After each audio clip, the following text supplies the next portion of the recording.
साथियों नमस्कार। स्वागत आपका गवर्नमेंट बांगड़ कॉलेज डीडवाना के यूट्यूब चैनल पे। मैं Chenara Mundaliya, assistant professor political science.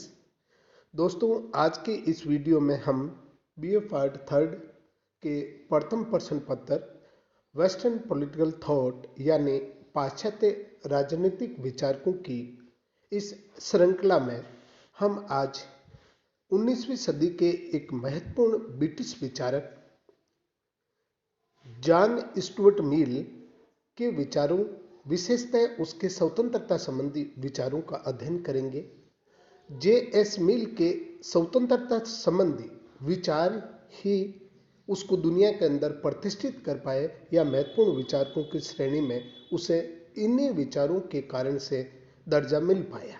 उन्होंने अपनी पुस्तक ऑन लिबर्टी, जो कि उसने अपनी पत्नी श्रीमती टेलर को समर्पित की थी, और वो मानवीय यानी विचार एवं अभिव्यक्ति की स्वतंत्रता का प्रबल समर्थक था, और इसी आधार पर उसने स्वतंत्रता संबंधी अपने विचारों का जो प्रतिपादन अपनी पुस्तक ऑन लिबर्टी में किया था, उसका आज के इस वीडियो में अपन विस्तार से अध्ययन करेंगे। तो आइए शुरू करते हैं जॉन स्टुअर्ट मिल के स्वतंत्रता संबंधी विचार।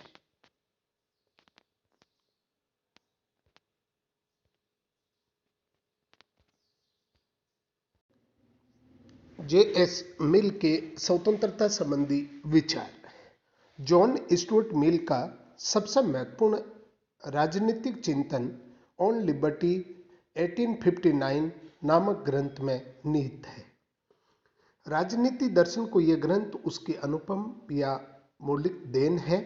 मिल का स्वतंत्रता संबंधी ग्रंथ अंग्रेजी भाषा में स्वतंत्रता के समर्थन में लिखा गया सबसे महत्वपूर्ण वक्तव्य माना जाता है। इसकी तुलना में मिल्टन के एरियोपेजिटिका ग्रंथ को भी रखा जा सकता है। मैक्सिक के शब्दों में मिल के विचारों तथा वाद विवादों की स्वतंत्रता के विषय में निबंध राजनीतिक साहित्य में बहुत उच्च कोटि का अध्याय है। यह अध्याय मिल की गणना Milton, Spinoza, Voltaire, Rousseau, Paine, Jefferson तथा स्वतंत्रता के अन्य महारथियों या पुजारियों में करता है। स्वतंत्रता संबंधी इस निबंध के कारण ही मिल की गणना स्वतंत्रता के महानतम पुजारियों में की जाती है। स्वतंत्रता की अवधारणा को पूरी तरह समर्पित अपनी तरह की ये पहली रचना है। इसमें स्वतंत्रता का प्रतिपादन विश्लेषण एवं चित्रण धारा प्रवाह भाषा में और तार्किक शैली में किया गया है। इसके बारे में कहा जाता है कि ये सभी तरह के निरंकुशतावाद के विरुद्ध एक मैनिफेस्टो या घोषणा पत्र है। ये पुस्तक सामाजिक एवं राजनीतिक स्वतंत्रता पर सर्वाधिक तार्किक एवं मुखर रचना है। इसलिए मिल की ऑन लिबर्टी को विश्व के राजनीतिक साहित्य में सर्वश्रेष्ठ जो करती हैं उसमें स्थान प्राप्त है। जे.एस. मिल ने समय कहा है कि उसके पिता की पीढ़ी के उपयोगितावादी उदारवादी शासन को इसलिए पसंद नहीं करते थे कि उसे स्वतंत्रता प्राप्त होगी, बल्कि इसलिए पसंद करते थे कि वह एक सक्षम शासन होगा। जब बेंथम ने प्रबुद्ध निरंकुशतावाद को छोड़कर उदारवाद को अपनाया, तब उसने विवरण की कुछ बातों को छोड़कर कुछ नहीं बदला था। मिल के विचार और अनुसंधान की स्वतंत्रता, विवेचन की स्वतंत्रता, स्व नियंत्रण, नैतिक निर्णय और कार्य की स्वतंत्रता अपने आप में अच्छी चीजें थी। इन आदर्शों ने अपने हृदय में ऐसा उत्साह और चैतन्य जागृत किया जो उसकी अन्य रचनाओं में नहीं दिखाई देता है। इन गुणों के कारण ही मिल का स्वतंत्रता संबंधी ग्रंथ स्वतंत्रता पर लिखा गया सर्वाधिक लोकप्रिय एवं चर्चित ग्रंथ माना गया। 140 वर्ष उसने जिस तार्किक और सशक्त शैली में विचार अभिव्यक्ति की आजादी का प्रतिपादन किया, उसकी अनुगुंज आज उन देशों में भी सुनाई देने लगी है जो जाने अनजाने में मिल का अपमान और तिरस्कार करने में मजा लिया करते थे। स्वतंत्रता की आवश्यकता। जॉन स्टुअर्ट मिल के युग में राजनीतिक और आर्थिक परिस्थितियों में काफी बदलाव आ चुका था।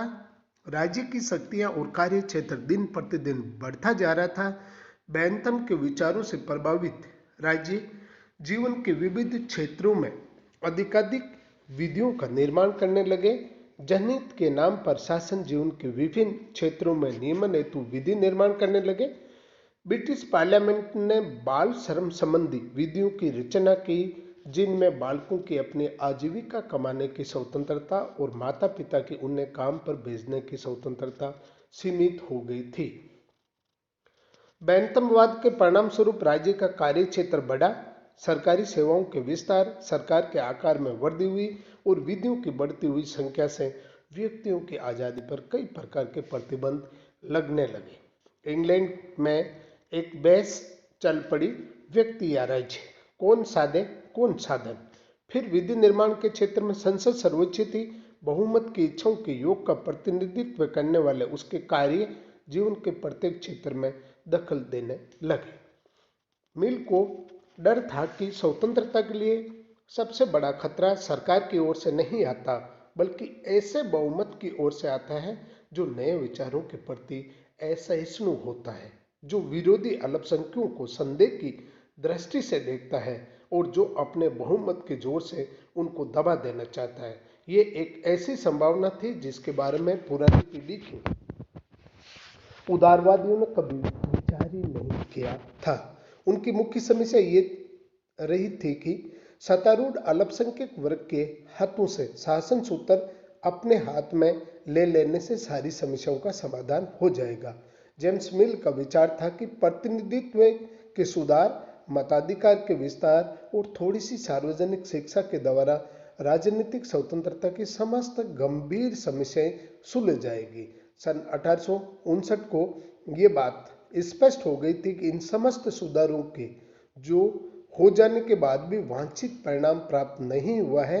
पॉलिटिकल ऑर्गेनाइजेशन के चक्रव्यूह ने लिबर्टी के अभिमन्यु की रक्षा करना बहुत बड़ी समस्या बना हुआ था। ट्रेडिशनल उदारवादी इस बात को समझ नहीं पा रहे थे, लेकिन जॉन स्टुअर्ट मिल ने इस बात से पूरी तरह समझ लिया था कि उदारवादी शासन के पीछे उदारवादी समाज या सोसाइटी भी होना चाहिए। संक्षेप में, राज्य और शासन के बढ़ते हुए कार्यों, प्रजातंत्र के नाम पर बहुमत द्वारा अल्पमत पर मनचाहे प्रतिबंध लगाने की प्रवृत्ति अथवा जनमत के नाम पर अनावश्यक कानूनों को थोपने की जो प्रवृत्ति के विरुद्ध मिल ने व्यक्ति स्वतंत्रता का समर्थन करते हुए उपयोगितावादी सिद्धांत को नकारते हुए स्वतंत्रता के व्यक्तिवादी प्रतिमान का समर्थन किया। स्वतंत्रता के दार्शनिक आधार। मिल ने स्वतंत्रता की अवधारणा का समर्थन दो प्रकार के दार्शनिक आधारों पर किया है। पहला व्यक्ति की दृष्टि से और दूसरा समाज की दृष्टि से। मिल के अनुसार व्यक्ति का मूल उद्देश्य अपने व्यक्तित्व का सर्वांगीण विकास करना है और ये विकास स्वतंत्रता के उन्मुक्त वातावरण में ही निर्बाध गति से हो सकता है। समाज के विकास की दृष्टि से भी मिल स्वतंत्रता के पर्यावरण को अपरिहार्य मानता है। उसकी सोच के अनुसार समाज का विकास कुछ विशेष प्रकार के व्यक्तियों से होता है। ये व्यक्ति कला, विज्ञान, साहित्य और अन्य जो विविध आयाम है उसमें नवाचार लाने के लिए प्रयत्नशील होते हैं, परंतु समाज का ढांचा चूंकि रूढ़िवादी होता है और अधिकांश नासमझ व्यक्ति रूढ़िवादियों के छलावे में आकर सोशल चेंजेज लाने वाले महान व्यक्तियों के कार्यों में या मार्ग में बाधा पैदा करते हैं। इससे समाज की सहज उन्नति का मार्ग अवरुद्ध हो जाता है। अतः समाज के उन्नयन और विकास हेतु आवश्यक है कि उसके समस्त घटकों को आज़ादी प्रदान की जाए। संक्षेप में, मिल ने जोरदार शब्दों में घोषणा की कि स्वतंत्रता व्यक्ति और समाज दोनों के विकास के लिए अपरिहार्य है। स्वतंत्रता के लक्षण। जॉन स्टुअर्ट मिल ने स्वतंत्रता के दो लक्षण बताए। पहला, व्यक्ति स्वयं अपना स्वामी है, अर्थात व्यक्ति अपने ऊपर सर्वोच्च सत्ता रखता है। मिल के अनुसार व्यक्ति अपने शरीर तथा मस्तिष्क का स्वामी है और इसलिए उसे अपने से संबंधित प्रत्येक कार्य में पूर्ण स्वतंत्रता प्राप्त होनी चाहिए। इस क्षेत्र में समाज को व्यक्ति के आचरण पर किसी भी प्रकार का प्रतिबंध नहीं लगाना चाहिए। उसे स्वयं से संबंधित समस्त कार्य करने की पूरी तरह आज़ादी होनी चाहिए, जब तक कि वे दूसरे को किसी भी प्रकार की हानि नहीं पहुंचाए। व्यक्ति को उस सीमा तक अपनी छड़ी घुमाने की आज़ादी होना चाहिए, जिस सीमा तक वे दूसरे व्यक्ति की नाक से, सिर से न टकराए। स्वतंत्रता का दूसरा लक्षण है अपनी इच्छा अनुसार कार्य करने की स्वतंत्रता, और ऐसी स्वतंत्रता को नियंत्रित किया जा सकता है। मिल कहता है कि यदि कोई व्यक्ति ऐसे पुल से गुजर रहा है जिसके टूट जाने का भय है, तो उसे ऐसे पुल पर जाने से रोका जा सकता है, क्योंकि नदी में गिरने से किसी व्यक्ति की इच्छा नहीं हो सकती, उसकी इच्छा पुल पार करने की, किंतु इसका नियंत्रण करना इसलिए उचित है कि उसकी इससे भी बड़ी जीवित रहने की इच्छा को संरक्षण मिलता है। स्वतंत्रता के रूप, मिल ने दो प्रकार की स्वतंत्रता का उल्लेख किया है, अर्थात मानवीय स्वतंत्रता को दो भागों में विभाजित किया है। नंबर 1 विचार एवं अभिव्यक्ति की आजादी, नंबर 2 कार्य करने की स्वतंत्रता। नंबर 1 देखते हैं, विचार और अभिव्यक्ति की स्वतंत्रता। मिल के अनुसार मानव समाज की उन्नति और प्रगति के लिए प्रत्येक व्यक्ति को विचार और अभिव्यक्ति की पूर्ण स्वतंत्रता दी जानी चाहिए। मिल का विश्वास है कि बौद्धिक अथवा वैचारिक स्वतंत्रता न केवल उस समाज के लिए ही हितकर है जो उसकी स्वीकृति देता है, बल्कि उस व्यक्ति के लिए भी हितकर है जो उसका प्रयोग करता है। समाज और राज्य को कोई ऐसा अधिकार नहीं है कि वे व्यक्ति की वैचारिक स्वतंत्रता पर प्रतिबंध लगाए। मिल के शब्दों में, यदि संपूर्ण समाज एक ओर हो और यदि एक व्यक्ति अकेला दूसरी ओर हो, तो भी उस व्यक्ति के विचार व्यक्त करने की आज़ादी मिलना चाहिए। मिल के शब्दों में, यदि एक व्यक्ति को छोड़कर संपूर्ण मानव जाति का मत एक हो, तो भी मानव जाति को उस व्यक्ति को बलपूर्वक चुप कराने का कोई अधिकार नहीं, जैसा कि यदि उस एक व्यक्ति के पास शक्ति होती है तो उसे मानव जाति को चुप कराने का अधिकार नहीं होता है। मिल के निम्नलिखित तर्कों के आधार पर उसने विचार और अभिव्यक्ति की स्वतंत्रता की, जो कि अबाध रूप से व्यक्ति को आज़ादी देता है, पक्ष में निम्नांकित तर्क दिए हैं। सत्य के दमन का भय, मिल के अनुसार विचारों पर प्रतिबंध लगाने का अर्थ है सत्य पर प्रतिबंध लगाना, और सत्य पर प्रतिबंध का अर्थ है समाज की उपयोगिता का दमन करना। वस्तुतः प्रत्येक विचार या मत में सत्य का अंश विद्यमान होता है। नंबर 2, सत्य के विविध पहलू होते हैं। सत्य का विराट रूप है और उसके विविध पक्ष है। सत्य की खोज में मनुष्य की स्थिति अंधु जैसी है। हम सच्चाई के समग्र रूप का दर्शन नहीं कर पाते, किंतु अपने अनुभव के आधार पर आंशिक सत्य को भी पूर्ण समझने का आग्रह करते हैं। सत्य के पूर्ण एवं वास्तविक रूप को समझने के लिए उसे विविध दृष्टिकोणों से समझना आवश्यक है, और इसके लिए व्यक्ति को विचार और अभिव्यक्ति की स्वतंत्रता देना जरूरी है। वादे वादे जायते तत्व बोध, इन वाद विवाद और विचार विमर्श द्वारा सत्य की खोज की जा सकती है। विचार विमर्श, तर्क वितर्क और वाद विवाद से विचारों का स्पष्टीकरण होता है, विश्वास सुदृढ़ होता है, बुद्धि अनुप्रमाणित होती है और सत्य की झलक मिलती है।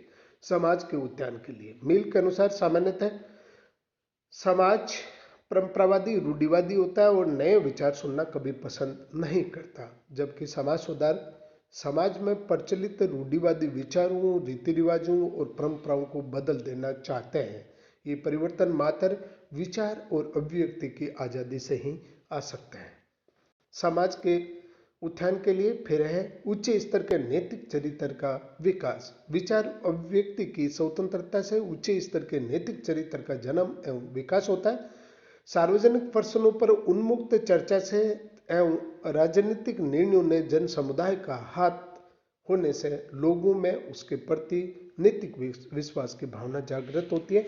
इतिहास द्वारा समर्थन, मिल का मानना है कि इतिहास भी स्वतंत्रता के पक्ष में अपना समर्थन प्रदान करता है। मिल सुकरात, ईसा मसीह, मार्टिन लूथर का उदाहरण देके अपने तर्क की पुष्टि करता है। मिल के शब्दों में, मानव जाति को बार बार ये बताने की आवश्यकता नहीं है कि किसी जमाने में यूनान में सुकरात का नाम एक व्यक्ति हुआ था जिसके विचार समाज के अधिकांश व्यक्तियों के विचारों से भिन्न थे।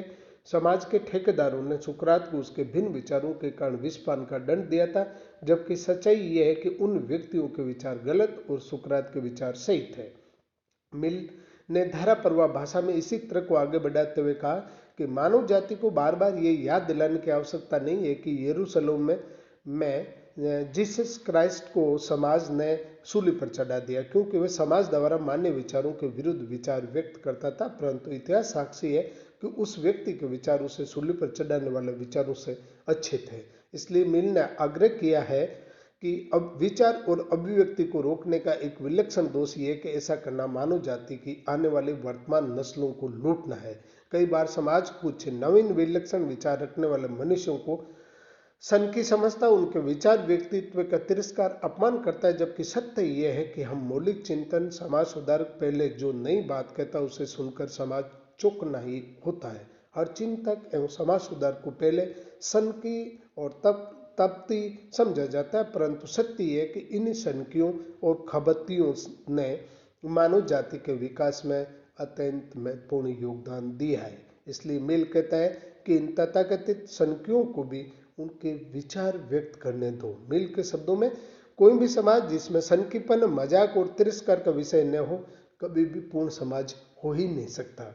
विचार अभिव्यक्ति की स्वतंत्रता पर मिल किसी भी प्रकार का अंकुश लगाने, अर्थात ये स्वतंत्रता व्यक्ति और समाज को निर्बाध रूप से प्राप्त होगी। उसकी स्पष्ट मान्यता है कि विचारों को खिलने दो, उन्हें अभिव्यक्त होने दो, उन्हें जंजीरों में मत बांधो।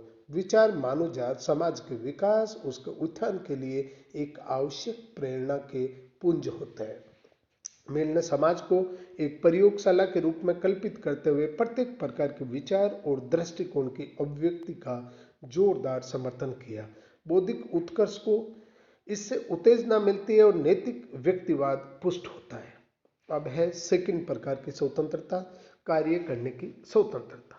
मिल के अनुसार स्वतंत्रता का दूसरा पक्ष होता है कार्यों की स्वतंत्रता। मिल के शब्दों में, विचारों की स्वतंत्रता अपूर्ण है और यदि उन विचारों को क्रियान्वित करने की स्वतंत्रता न हो, स्वतंत्र कार्य के अभाव में स्वतंत्र चिंतन वैसा ही है कि पक्षी उड़ना तो चाहता है पर उसके पंख नहीं है। एक विचारणीय मुद्दा है कि जिस तरह विचारों की स्वतंत्रता पर कोई अंकुश नहीं होना चाहिए, उसी तरह क्या कार्यों की स्वतंत्रता पर भी कोई बंधन नहीं होना चाहिए? क्या व्यक्ति के कार्यों पर समाज और शासन और समाज का कोई बंधन नहीं होना चाहिए?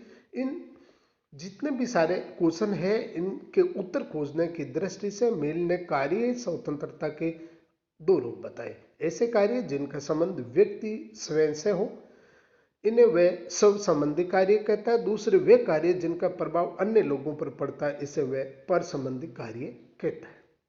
मिल के अनुसार स्व संबंधी कार्य व्यक्ति के कार्य जिनके अन्य व्यक्ति प्रभावित नहीं होते। इन कार्यों का सीधा संबंध व्यक्ति के नितांत व्यक्ति कार्यों से होता है, जैसे सिगरेट पीना, पान खाना, कपड़े पहनना, शराब पीना, जुआ खेलना आदि।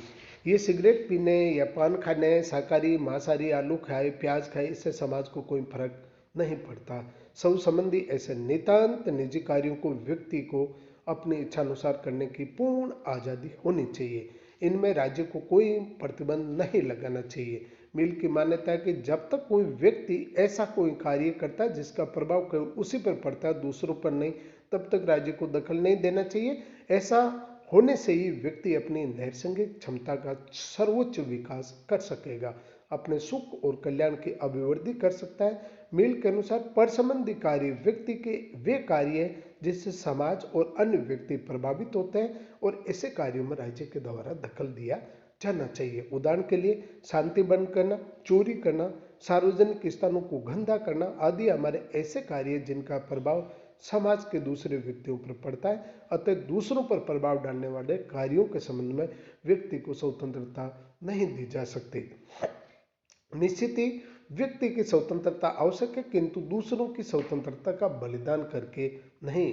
एक व्यक्ति को अपने घर में मदिरापान की आज़ादी है, किंतु यदि वह मदिरापान करके सड़क पर हुगदड़ मचाता है और पड़ोसियों की नींद आराम करता है, तो उसे इस कार्य के लिए खुली छूट नहीं दी जा सकती। स्वतंत्रता पर प्रतिबंध, व्यक्ति की स्वतंत्रता पर प्रतिबंध लगाने वाली परिस्थितियां। मिल व्यक्ति की स्वतंत्रता का महानतम पुजारी था, परंतु कुछ परिस्थितियों में स्वतंत्रता पर प्रतिबंध लगाने से भी नहीं हिचका रहा है। जिन परिस्थितियों का उल्लेख किया है उनमें व्यक्ति की स्वतंत्रता के दुरुपयोग से दूसरे व्यक्तियों की स्वतंत्रता खतरे में पड़ने की संभावना हो। इस संदर्भ में मिल ने गाड़ी चलाने के लाइसेंस का उदाहरण दिया। वे एक अनाड़ी चालक की स्वतंत्रता द्वारा सड़क पर चलने वालों को मृत्यु का ग्रास नहीं बनाना चाहता। इस प्रकार चोर डकैतों को भी स्वतंत्रता से वंचित करना चाहिए, क्योंकि उसके कार्य समाज के अन्य नागरिकों की स्वतंत्रता में बाधक होते हैं। नंबर 2, मिल के अनुसार जब समाज और राज्य की सुरक्षा संकट में हो तो व्यक्ति की स्वतंत्रता को सीमित किया जा सकता है। उदाहरणतः राज्य पर बाह्य आक्रमण के समय सभी नागरिकों से अनिवार्य सैनिक सेवा की आशा की जा सकती है।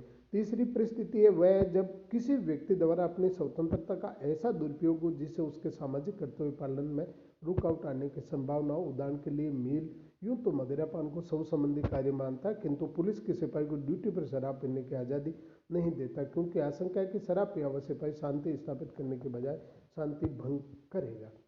चतुर्थ, वे व्यक्तिगत कार्य जिनके द्वारा व्यक्ति अपना पूर्ण अहित करता है राज्य के द्वारा रोके जा सकते हैं, जैसे आत्महत्या करना। उदाहरण के लिए यदि कोई व्यक्ति अपनी नदी पार करने के लिए पुल से गुजरता है, टूटने की स्थिति है, तो ऐसी स्थिति में पुल से होकर गुजरने से रोका जा सकता है, क्योंकि व्यक्ति नदी पार तो करना चाहता है परंतु नदी में गिरना नहीं चाहता है। अतः उसकी पहली इच्छा नदी पार करने की अपेक्षा दूसरी इच्छा नदी में न गिरने की गुरुतर है। अतः इस गुरुतर इच्छा की पूर्ति के निमित्त सकारात्मक दखल दिया जा सकता है। मिल की स्वतंत्रता की धारणा की आलोचना। मिल की स्वतंत्रता की अवधारणा निसंदेह काफी सशक्त कंसेप्ट है और स्वतंत्रता मिल के सिर्फ पॉलिटिकल साइंस का एक थ्योरी नहीं है, अपितु सभ्यता का आधार स्तंभ है। स्वतंत्र उदार चेतना परिष्कृत बुद्धि संपन्न मानव से ही सभ्यता का विकास होता है। यूरोप के उत्थान का मूल रहस्य मिल के अनुसार विभिन्न विचारों के पारस्परिक संघर्ष के अवसर में ही है। यदि विरोधी विचारधाराओं में संघर्ष नहीं होता तब यूरोप भी दूसरा चीन हो जाता और गतिहीन होकर सिर्फ एक अनुसरणवादी देश रह जाता। जोड़ ने मिल की स्वतंत्रता की अवधारणा को 19वीं शताब्दी के व्यक्तिवाद का आधार स्तंभ माना। जोड़ के अभिमत में मिल ने उन विधिशास्त्रियों, हेगलवादियों, विज्ञानवादियों के विरुद्ध अपना सिद्धांत प्रतिपादित किया जिन्होंने राज्य को सार्वभौमिक सर्वोपरि तत्व मानकर व्यक्ति को केवल एक उसका साधन बना दिया था। जोड़ के शब्दों में मिल का स्वतंत्रता पर लिखा गया निबंध विचारों की उन्मुक्ति का साहित्य सबसे सुंदर दिग्दर्शन है उन विचारों की सहिष्णुता का जिन्हें हम समझ नहीं पाते। समुच्चय साहित्य में शक्तिशाली तर्क है। सेबाइन के अनुसार पॉलिटिकल फिलोसॉफी को दी गई स्वतंत्रता की भेंट अद्वितीय है। डनिंग के अनुसार मिल ने स्वतंत्रता संबंधी निबंध में व्यक्तिवाद का मार्ग प्रशस्त किया। गेटेल के अनुसार मिल की स्वतंत्रता की पुकार मानव व्यक्तित्व की रक्षा के लिए एक अमोघ अस्त्र प्रतीत होती है। राजनीतिक दर्शन में स्वतंत्रता संबंधी मिल का सिद्धांत अमूल्य देन होने के बावजूद अनेक दृष्टियों से त्रुटिपूर्ण असंगत माना जाता है। तार्किक दृष्टि से विश्लेषण करने पर इसमें निम्नलिखित त्रुटियां दिखाई देती है। नंबर 1, खोखली और नकारात्मक स्वतंत्रता। इस पर सवाल किया जा सकता है, जैसा कि बारकर कहता है कि मिल की स्वतंत्रता एक खोखली स्वाधीनता, काल्पनिक व्यक्ति का प्रतिपादन करने वाला वो पैगंबर था। उसके पास अधिकारों के संबंध में कोई दर्शन नहीं था। इन्हीं अधिकारों से स्वतंत्रता के विचार को एक ठोस धरातल प्राप्त होता है, मंच मिलता है। चूंकि मिल बंधनों के अभाव को स्वतंत्रता की संज्ञा देता है, अतः स्वतंत्रता की ये परिभाषा पूर्णतः नकारात्मक है। औद्योगिक सभ्यता को जो कानूनों पर आधारित होती है, निषेधात्मक स्वतंत्रता की नहीं अपितु सकारात्मक स्वतंत्रता की आवश्यकता होती है। सेकंड, समानता की उपेक्षा। मिल स्वतंत्रता पर जोर देता है किंतु समानता को उपेक्षा की दृष्टि से देखता है। वह स्वतंत्रता को अपने आप में पूर्ण मानता है किंतु स्वतंत्रता की सार्थकता के लिए समानता जरूरी है। स्वतंत्रता समानता से अधिक उपयोगी हो सकती है, परंतु समानता के अभाव में स्वयं स्वतंत्रता भी अधिक दिनों तक नहीं चल सकती। सनकी और झक्कियों को स्वतंत्रता देना हास्यास्पद। मिल सनकी और झक्की व्यक्तियों को विचार अभिव्यक्ति की आजादी देता है। उसको ऐसा लगता है कि इन सनकियों में से ही कोई सुकरात निकल जाएगा, कोई समाज में क्रांति का सूत्रपात करके परिवर्तन का मार्ग प्रशस्त कर दे। परंतु डेविडसन का कथन है कि सनकीपन चरित्र की निर्बलता का द्योतक है, न कि उसकी उत्कृष्टता का। इसको प्रोत्साहित देने के बजाय हतोत्साहित करना चाहिए। कार्य स्वतंत्रता का भ्रांतिपूर्ण विभाजन। मिल द्वारा कार्य करने की स्वतंत्रता को दो वर्गों सविसंबंधी और परसंबंधी में जो विभाजन किया वो भ्रांतिपूर्ण है, गलत है। वास्तव में व्यक्ति के कार्यों में ऐसा भेद नहीं किया जा सकता। मिल के अनुसार शराब पीना शव संबंधी कार्य है। ये तभी सामाजिक पर संबंधी रूप धारण करता है जब कोई शराब पीकर समाज सड़क पर हुड़दंग मचाए, किंतु ऐसे व्यक्ति का अपने घर में शराब पीना भी नितांत गलत है। इसका उसकी पत्नी बच्चों पर गहरा प्रभाव पड़ता है। शराबी के बच्चे उसकी देखा देखी उस दुर्व्यसन में फंस सकते हैं और इससे समाज को हानि होगी। वस्तुतः व्यक्ति का कोई भी ऐसा कार्य नहीं जिसका समाज पर प्रत्यक्ष या परोक्ष प्रभाव न पड़ता हो। यहाँ तक कि आत्महत्या को भी व्यक्तिगत कार्य नहीं माना जा सकता। व्यक्ति और समाज के बीच का संबंध गलत ढंग से प्रस्तुत करना। लिंडसे के अनुसार मिल के स्वतंत्रता संबंधी विचारों से दो तथ्य उभरते। एक तो यह है कि मिल अपनी इस पूर्ण धारणा से कभी मुक्त नहीं हो पाए कि राज्य व्यक्ति के हितों का सहायक न होकर एक बाधा, उसका हस्तक्षेप वांछित कम है और अवांछित अधिक है। दूसरे, वे एक मनोवैज्ञानिक सत्य की कमी स्वीकार नहीं कर सके कि समाज व्यक्तियों के एक स्वाभाविक ऐच्छिक विकास का परिणाम है।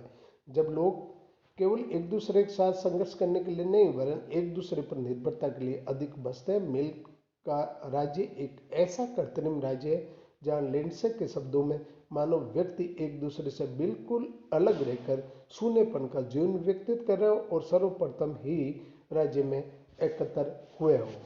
तो इस प्रकार हम आज के इस वीडियो में हमने जॉन स्टुअर्ट मिल की स्वतंत्रता संबंधी विचारों का अध्ययन किया, क्योंकि स्वतंत्रता की क्यों आवश्यकता होती है, स्वतंत्रता के क्या दार्शनिक आधार है, उसकी क्या विशेषता लक्षण है, दो प्रकार की जो स्वतंत्रता है उसके बारे में मिल का क्या कथन है, और अंत में लिंडसे और बार्कर आदि द्वारा उसकी स्वतंत्रता को खोखली और उसके साथ ही नकारात्मक स्वतंत्रता बताने संबंधी विभिन्न आलोचना, ये भी पॉलिटिकल फिलोसॉफी के अंदर उसकी महत्वपूर्ण देन संबंधी ये विचारधारा आदि का अध्ययन किया।